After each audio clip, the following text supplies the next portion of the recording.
canviem ara ja de terç perquè avui s'estrena en Alcoi La última bala perdida, una websèrie de 15 capítols en format reel que s'emetrà en Facebook i Instagram, un projecte esbojarrat d'un grup d'alcoians que han complit el seu somni de menuts de fer un western clàssic. La websèrie s'ha rodat al Fan West del Campello.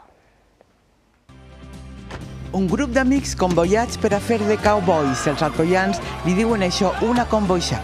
Sempre en Alcoi havíem interpretat una convoixà com un gran event, però també una convoixà és una pel·lícula de vaquers. I van dir, el pròxim gran projecte anem a fer una convoixà.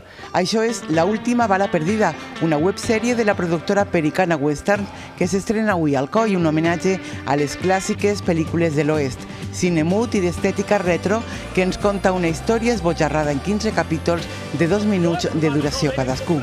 Un assaltador entra en un banc i roba alguna cosa més important que diners i joies. Rodada a un poble de l'antic oest del Campello, esta websèrie ha sigut un repte per al seu director. Está grabado en horizontal para, diríamos, falsear cámaras en recorte para hacerlo en 9:16, o sea, en formato vertical.